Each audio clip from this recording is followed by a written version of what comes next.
ہم سب پاکستانی ہیں، ہم پاکستان سے محبت کرتے ہیں، ہمیں مل جل کر رہنا ہے۔ سیاسی اختلاف کا یہ مطلب نہیں ہے کہ ہم ایک دوسرے کے دشمن بن گئے ہیں، ایک دوسرے کے دشمن نہیں، سب ہم بھائی ہیں، ہم سب پاکستانی ہیں۔ اسی لیے میں نے اپنی زندگی میں آج تک جتنی مرضی میری کسی پارٹی سے مخالفت ہو، میں نے مسلم لیگ نون کو چھوڑا، میں نے تحریک انصاف کو چھوڑا، لیکن میں نے آج تک کسی کو غدار نہیں کہا، میں نے آج تک کسی کو دہشت گرد نہیں کہا، میں نے آج تک کسی کو کرپٹ نہیں کہا، اس لیے کہ کرپٹ کہنا، دہشت گرد کہنا، چور کہنا،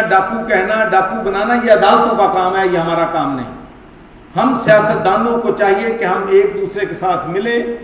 اکٹھے بیٹھیں، اور ملک کے جو چیلنجز ہیں بہت بڑے چیلنجز ہیں۔ سب سے پہلا تو سیاسی عدم استحکام،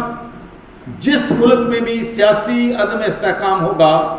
وہ ملک ترقی نہیں کر سکتا، وہ ملک غربت ختم نہیں کر سکتا، وہ ملک آگے نہیں جا سکتا۔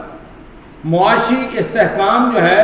وہ سیاسی استحکام سے جڑا ہوا ہے۔ تو ہمارے چیلنجز کون سے ہیں؟ ہمارا چیلنجز ہے سیاسی استحکام، ہمارا چیلنج ہے معاشی استحکام، اور اب دہشت گردی کی جو لہر پاکستان میں آئی ہوئی ہے، ہمارا اب جو ہے دہشت گردی کا مقابلہ کرنے میں بھی ہمارا جو ہے اس وقت پوری قوم کو ہمیں اکٹھا مل بیٹھنے کی ضرورت ہے، تاکہ اس ملک کے جو صحیح مسئلے ہیں، غربت ہے، بے روزگاری ہے، لوگوں کو 2 وقت کی روٹی نہیں ملتی ہے، لوگ فاقہ کشیاں کر رہے ہیں، تو جب تک ہم یہ تینوں مسئلے جو ہیں ان کو حل نہیں کریں گے، ہم آگے جو ہے وہ